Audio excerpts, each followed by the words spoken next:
morning, everyone. This is PyroFalkon playing alongside Liquid Tape, also known as Click, and also known as Yoshi. Oh, what up, y'all? And it is balls hot here in Ohio as we get started with today's Let's Play session of Dynasty Warriors Strikeforce.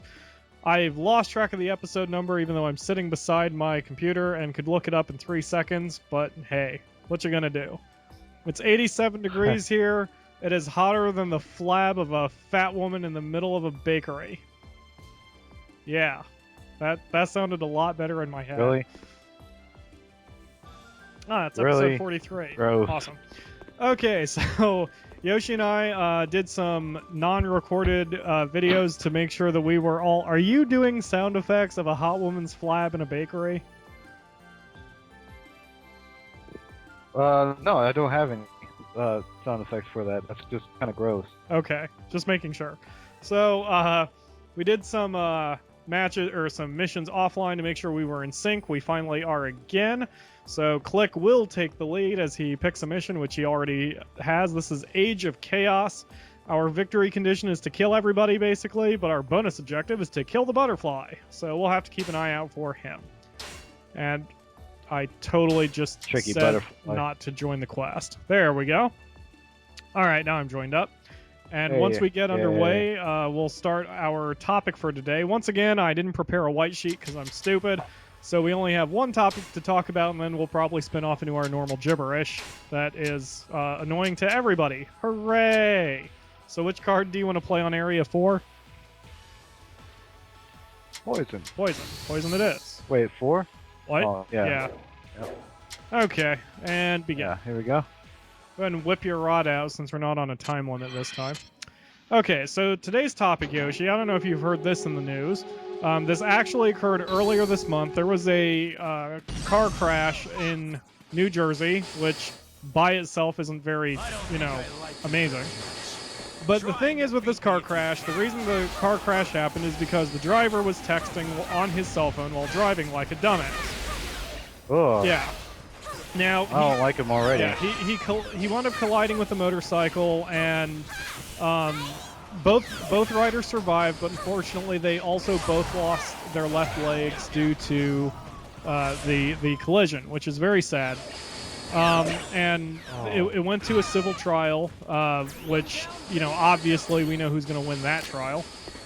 But here's the catch, though. Some bitch, and I forget who her name is. I think it's a her. Maybe it is a guy. Anyway, some bitch decided that rather than just make this case about, rather than just make the case about the driver, she's decided that the person who sent the text message should also be liable. I'll give that a minute to I don't know about that. Yeah. Now, in the positive aspect is the judge has already heard, had a hearing and has decided that it's actually a very bad idea for that to happen. It sets a bad precedent, which is great.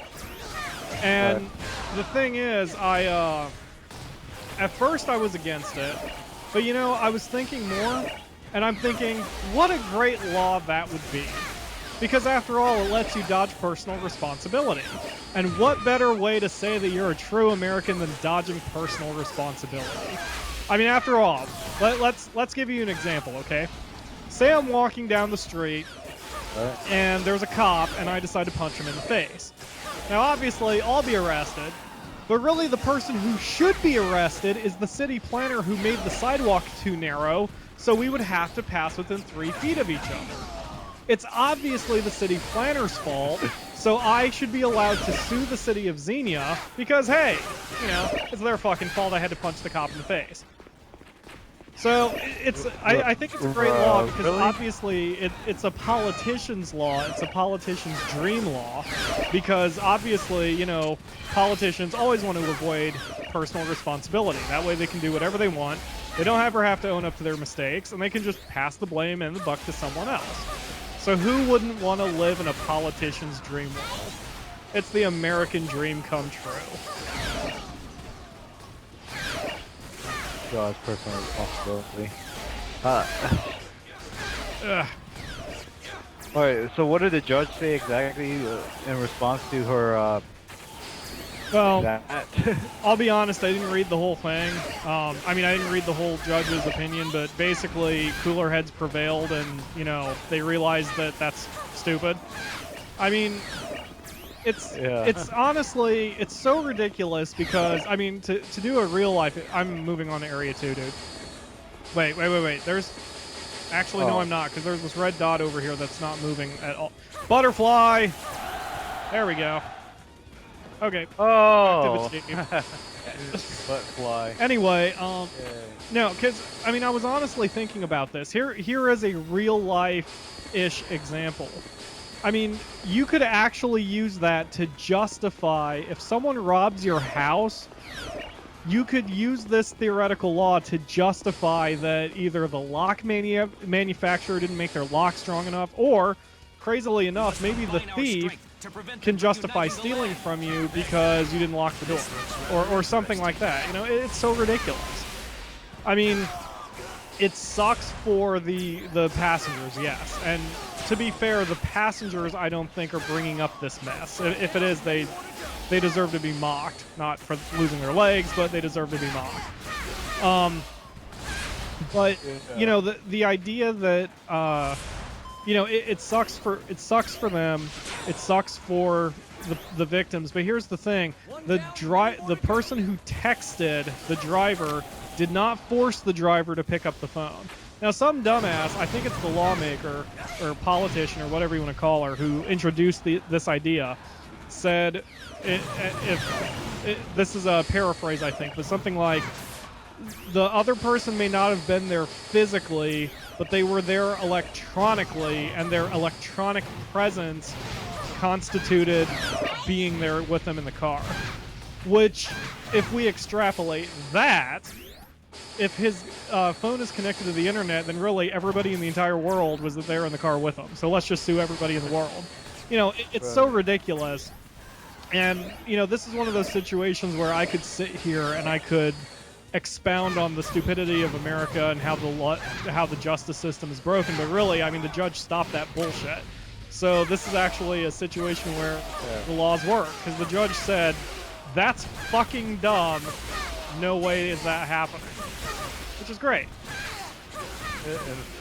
In fact, we're just not going to give you anything.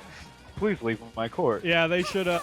But the problem I have with it, though, is that the reason why I send a text message in the first place is because I don't know if I'm interrupting something, if they're doing something important, and then they can respond on their own time instead of, you know, having to respond right away.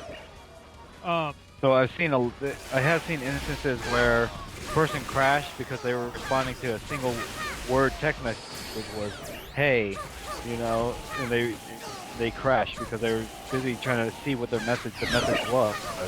Right, and you know, I have my webmaster at Online Onslaught, Rick Skya, ladies and gentlemen. Visit us at onlineonslaught.com. Anyway, my webmaster has a phone, and he mentioned the. Wait a minute, it wasn't Rick. It was my ex-girlfriend. Sorry. Wow, I mix up those two. Anyway, my ex-girlfriend once told me that she got a cell phone for her convenience, you know, not everybody else's. And to me, that has actually changed the way that, you know, I even perceive a cell phone. It's like, just because I have a cell phone does not give you the right to contact me anytime, any day, any moment, and expect that I will give you my full undivided attention. That's not how cell phones work, or at least you know what? I called you yesterday. Why didn't you respond? Because I was in the bathroom taking a really, really satisfying dump. I had to talk to you, about my bunions. You know, it's so important. Your bunions had to wait for my BM. Damn, Yoshi. I see. Priorities. Okay. And speaking of priorities, one of us definitely have to get our priorities set up. Say that. Oh, I guess we have fun up here. Oh, what happened? I said I'm moving to the next area, and I asked what the hell you said because I didn't hear you. Oh. I'm not sure if it was that important. Wait, why is this guy already dead? Aw. One of the officers just immediately died. I hope it was that good. Yeah. That's awesome. He's saving us. Wow. But so yeah, that was I have a feeling Colbert and Jon Stewart will talk. Well, I hope they will anyway. Once their stupid little vacation is over. Man, it's so painful getting the news instead of comedians. One down, many more to go. Wow, this is a nice place to grind. Box. Box where I'm standing. Good box or? But. Okay, where are you? Oh, east side, like right about here. Ish, Lee. Oh, the box area. Yeah. The warrior spirit. Yay. Yep. Okay, moving on. Once you get over here. What? That? Yeah, to we move could on? come up with white sheets for grinding, man. We'd be able to do this all day if I actually had a whole bunch of topics to talk about. Because unless you want to talk about the NBA Finals, I mean, I'm I do not. out of things to talk about already. I guess Holy shit! A lot of people. Yeah, people. Oh, speaking of the NBA Finals, I actually have a statement about that, and this is less to Yoshi and more to everyone listening here. I have gotten addicted to NBA 2K12, specifically the player mode, or rather, actually, I've been addicted to all sports games that have my player mode, and I've thought about doing a Let's Play from the perspective of one of my characters, and if that sounds like something interesting to you guys, let me know in the comments. I almost did it, and in hindsight, I kind of wish I did, but I didn't, and now it'd be kind of awkward to start it. But maybe for next year, once next year's games come out, I will consider doing that, if it sounds like something you'd be interested in. Just another one of my Let's Play projects now that I'm totally addicted to making these videos. Addiction. I am. I really am. But so yeah, that was in the news, Yosh. I thought, like, as soon as I heard that, I thought you would enjoy it. And CNN was taking it seriously, like it actually had a shot in hell that it would be passed. You know, that suddenly the texter is responsible. And, you know, I honestly said to myself, if that actually flies, that, first of all, it's the thin end of the wedge, to steal a British phrase. But second of all, that would be just so amazingly retarded that I would feel like I'd have to go to Canada or something to avoid the stupidity of Americans. No kidding. I think I would move to New Zealand or something. Let's have some fun New together. Zealand? Some other sane country. That sounds awesome. Yeah, dude. Wasn't New Zealand where Lord of the Rings filmed? Whatever. I know nothing. That would be awesome.